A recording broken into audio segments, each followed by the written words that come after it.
O testemunho de Jesus. O jovem aproximou-se e disse-lhe: Bom mestre, que bem devo fazer para alcançar a vida eterna?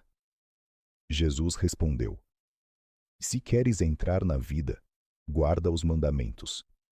Mateus capítulo 19, 16 ao 17. Novamente.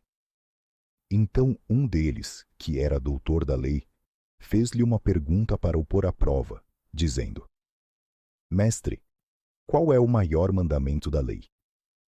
Aqui vemos que mandamentos e lei são sinônimos. Jesus respondeu: Amarás o Senhor teu Deus de todo o teu coração, e com toda a tua alma, e com todo o teu entendimento. Este é o primeiro e grande mandamento. E o segundo, semelhante a este, é: Amarás o teu próximo como a ti mesmo. Destes dois mandamentos dependem toda a lei e os profetas. Mateus capítulo 22, verso 35 ao 40. Mais uma vez. E eis que um certo doutor da lei se levantou e o tentou, dizendo: Mestre, que farei para herdar a vida eterna? Ele lhe disse: Que está escrito na lei? Como lês? E ele, respondendo, disse: Amarás o Senhor teu Deus de todo o teu coração, e de toda a tua alma, e de todas as tuas forças, e de todo o teu entendimento, e ao teu próximo, como a ti mesmo. E ele lhe disse: Respondeste bem, faze isso e viverás. Lucas capítulo 10, versos do 25 ao 28. Aqui vemos que Jesus apresenta a essência da lei de Deus da seguinte forma: Destes dois mandamentos dependem toda a lei e os profetas. Os 4 primeiros, na primeira tábua, abrangem um dever para com Deus. Os outros 6, na segunda tábua, nosso dever para com o próximo. As 2 tábuas se dobram como um livro. Em uma tábua, a essência é amar a Deus. Na outra, amar o próximo. Jesus mostra que toda a lei de Deus e seus 10 mandamentos, e todos os profetas se baseiam nesses mandamentos. Lembre-se, Jesus e o doutor da lei respondem à pergunta: O que está escrito na lei?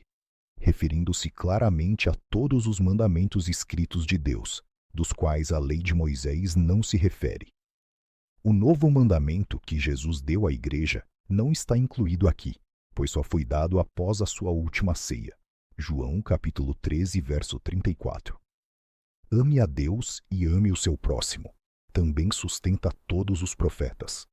Ora, se os mandamentos de Deus foram abolidos poucos dias depois de Jesus ter respondido ao doutor da lei, mesmo em sua crucificação, então os profetas também foram abolidos. Isso abrangeria todo o Antigo Testamento, e ficaríamos sem Bíblia e sem uma regra para provar que houve pecadores na terra desde a crucificação de Jesus, pois pecado é a transgressão da lei. 1 João capítulo 3, verso 4. Porque onde não há lei, não há transgressão. Romanos capítulo 4, verso 15. Porque sem a lei o pecado está morto. Romanos capítulo 7, verso 8. Não conseguimos entender como é possível que mentes honestas admitam esses 3 textos e ainda afirmem acreditar que os mandamentos de Deus foram abolidos há 1819 anos. Aprendemos com a resposta de Jesus ao doutor da lei que os mandamentos são o fundamento, sim, a constituição da Bíblia, num sentido muito mais claro do que a Constituição dos Estados Unidos ser o fundamento dos 30 estados da América do Norte. Destrua isso e os 30 estados se dissolverão imediatamente. Daí a lei vigente que exige que todo presidente eleito jure pela lei de Deus que não violará a Constituição de seu país. Seremos tão cegos a ponto de acreditar que nossa lei pode ser justa e válida se nossos governantes jurarem pela lei de Deus, sendo que essa lei foi abolida há 1819 anos? Respondendo às perguntas do jovem e do doutor da lei, Jesus disse-lhes que o caminho para a vida eterna era guardar os mandamentos.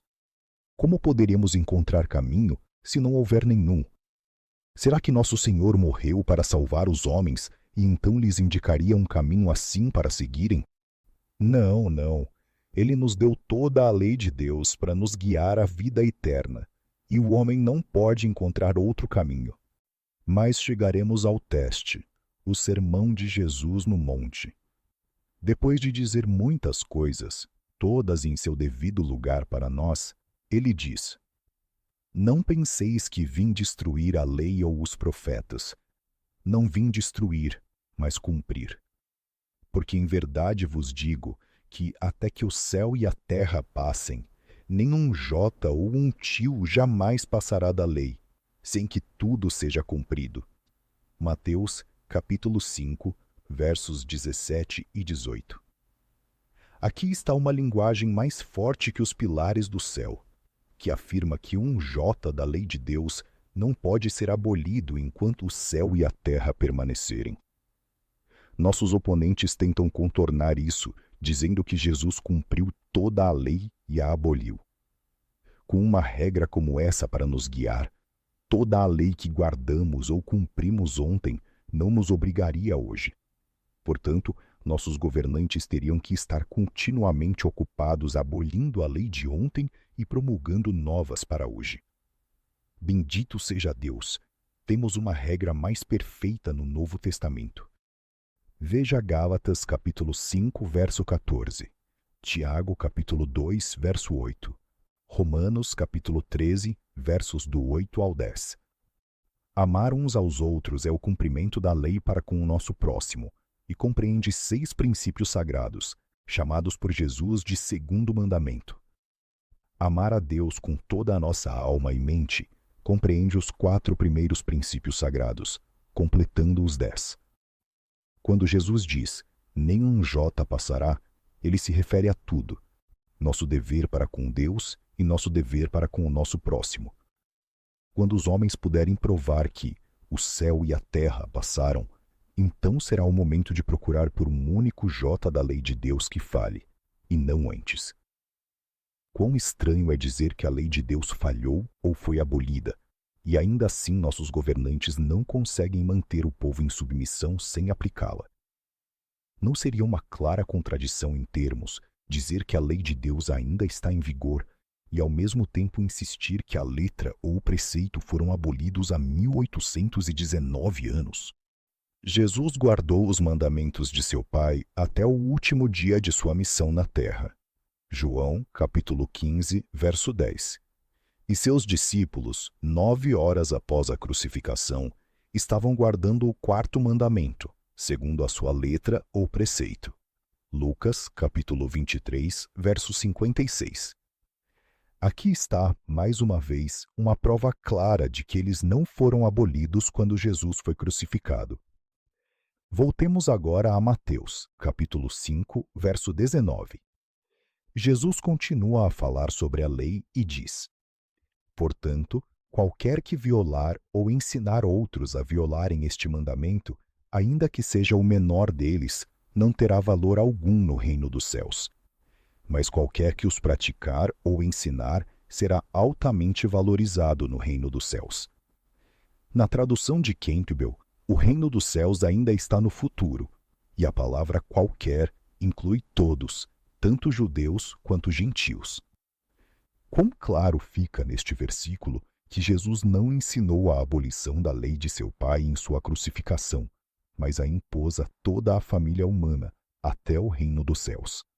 O teste para guardá-los e obter a vida eterna também se encontra neste versículo, pois ele diz: quem violar ou ensinar outros a violarem esses mandamentos, etc., não terá valor algum no reino dos céus.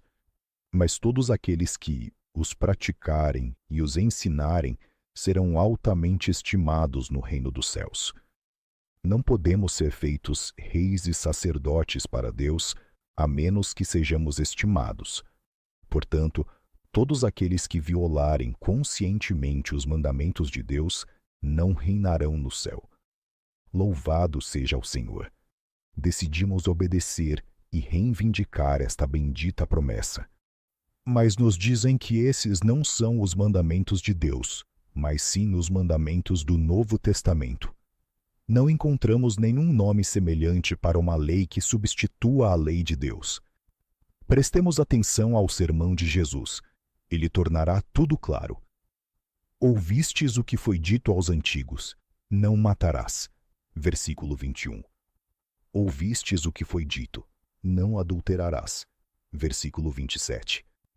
Não tomarás o nome do Senhor teu Deus em vão, é mencionado nos versículos 33 e 34. Aqui, Jesus cita o 6º e o 7º mandamentos, na segunda tábua, e o 3º, na primeira tábua de pedra. Aqui está a prova clara de que todo o seu argumento do versículo 17 ao 35 se baseava nos 10 mandamentos, escritos em tábuas de pedra. Os 3 que ele citou foram suficientes para explicar o assunto.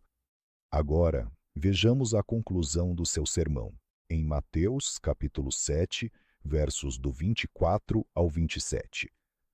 Portanto, todo aquele que ouve estas minhas palavras e as pratica, será comparado a um homem prudente, que construiu a sua casa sobre a rocha.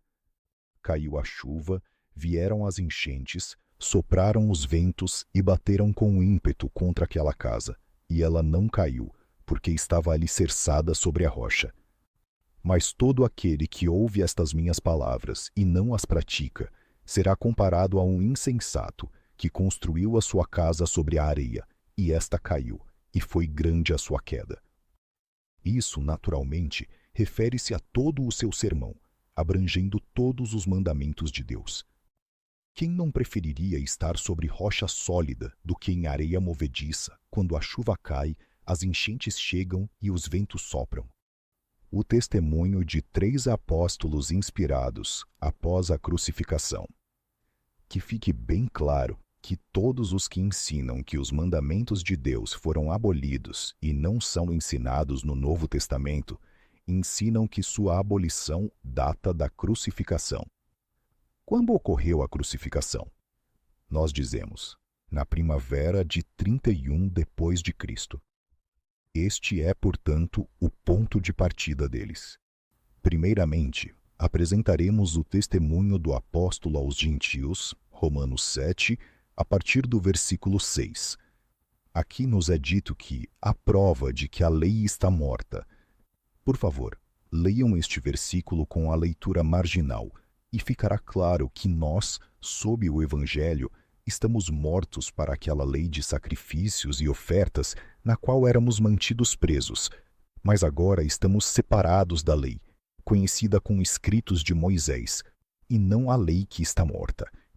Pois Paulo continua dizendo: que diremos então? A lei é pecado?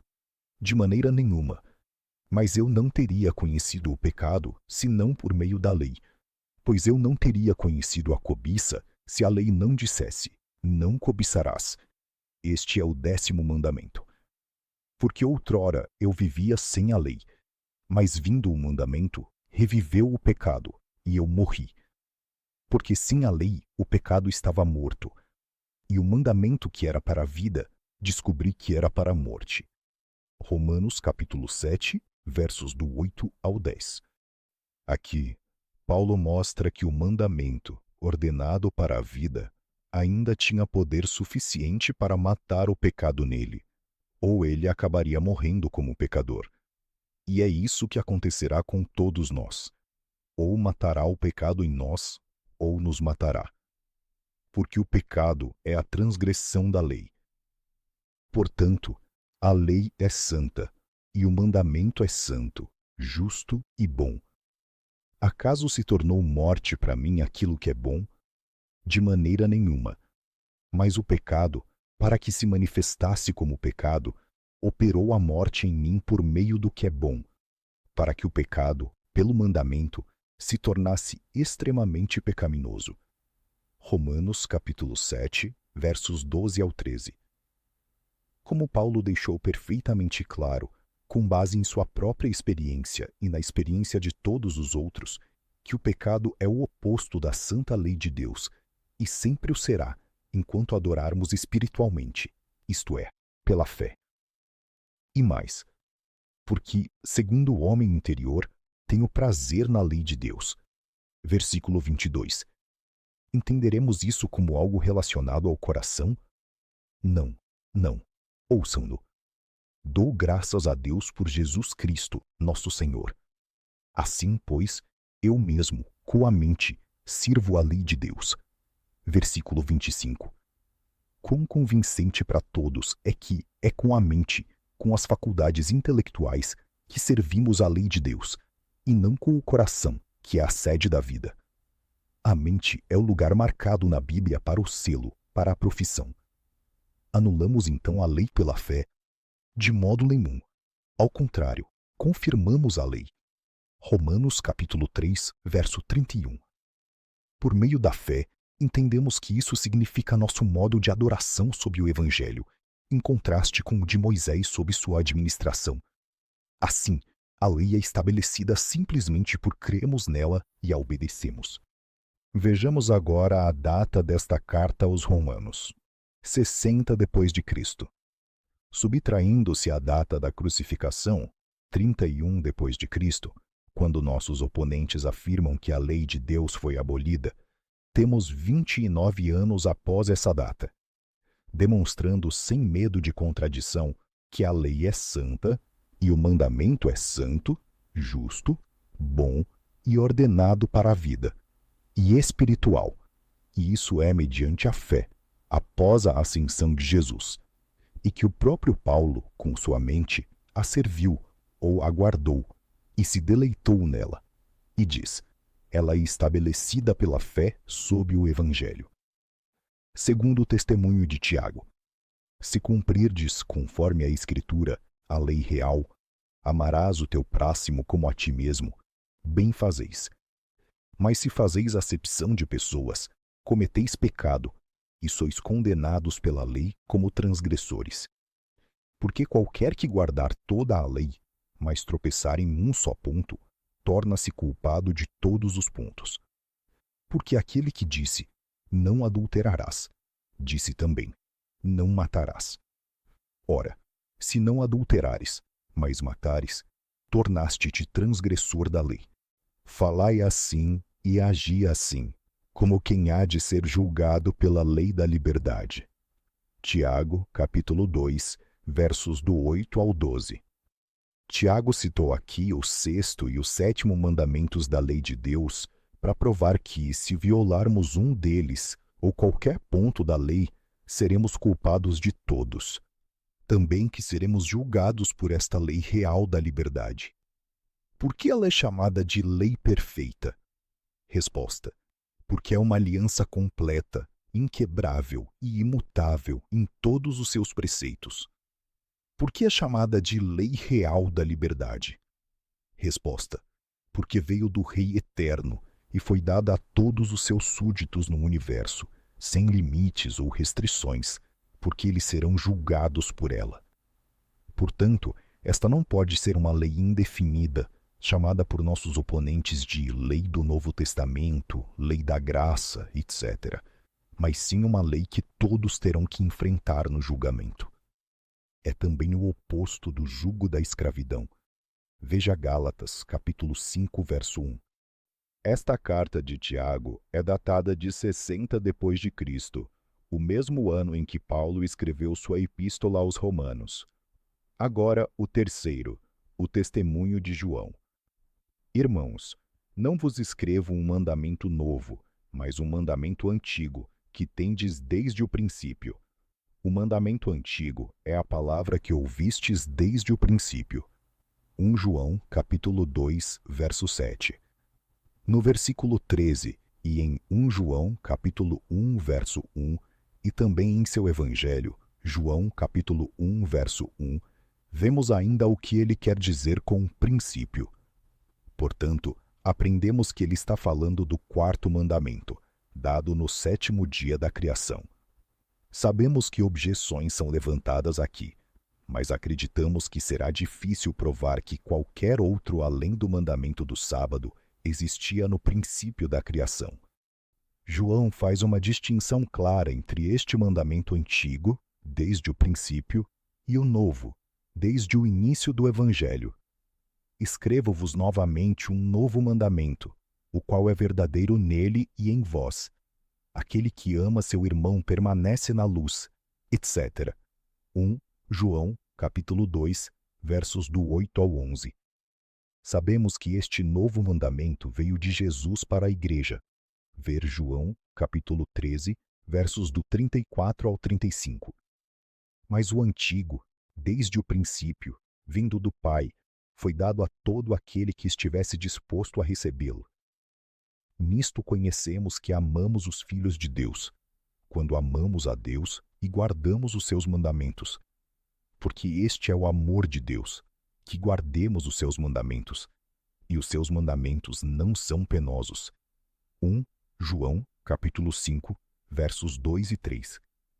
Aquele que diz, eu o conheço, e não guarda os seus mandamentos, é mentiroso, e nele não está a verdade. 1 João, capítulo 2, verso 4. Este testemunho é datado de 90 depois de Cristo. Agora, considerando todos os depoimentos sobre este assunto, como podemos imaginar que este caso será decidido perante o Supremo Tribunal de Justiça da nação mais esclarecida da terra? Ordem do julgamento. 1. O juiz. 2. 12 jurados imparciais. 3. De um lado, os oponentes que ensinam que os mandamentos de Deus foram abolidos quando Jesus foi pregado na cruz e que, portanto, não são ensinados no Novo Testamento, não devem ser considerados. 4. Do outro lado está Jesus, que em breve será o juiz dos vivos e dos mortos. Atrás dele estão seus 3 apóstolos inspirados, todos testemunhando do lado oposto desta questão. 5. Advogados de ambos os lados. Os argumentos de ambos os lados estão sendo apresentados ao tribunal. O juiz se levanta e dá suas instruções ao júri, como segue. Senhores jurados, um veredicto imparcial e justo neste caso é da maior importância. Portanto, vocês devem ter muito cuidado ao avaliar os depoimentos de ambos os lados. Vocês percebem que há apenas 4 testemunhas de um lado e uma multidão do outro. Eu os instruo, portanto, a examinarem bem seu caráter religioso que professam, seus sacrifícios, seu zelo e seus sofrimentos por essas grandes verdades. Mantenham suas mentes estritamente voltadas para a lei e o testemunho deles, e deem o veredicto de acordo. O testemunho dos que se opõem aos mandamentos de Deus, afirmando que não são obrigatórios desde que Jesus foi crucificado, apareceu em seus escritos e pregações. Seus principais argumentos são extraídos de 5 cartas do apóstolo Paulo, a saber, Colossenses, capítulo 2, verso do 14 ao 17, Gálatas, capítulos 3 e 5, Hebreus, capítulos 8 e 10, 2 Coríntios, capítulo 3, versos do 7 ao 18, Romanos, capítulo 7 e 13 e capítulo 14, e Tiago, capítulo 2, versos do 8 ao 12. Eles dizem ainda que Jesus não os ensinou no Novo Testamento, e que eles deixaram de ser obrigatórios após a sua crucificação. O primeiro ponto que apresentam, como você perceberá, é fatal para o argumento deles, pois o utilizam como ponto de partida para provar a abolição dos mandamentos de Deus, a saber, Colossenses capítulo 2, versos do 14 ao 17. Ora, os mandamentos não são mencionados em todo o capítulo. Portanto, eles estão perdidos, sem qualquer fundamento para sustentar seu argumento. Seus outros argumentos também não têm ponto de partida.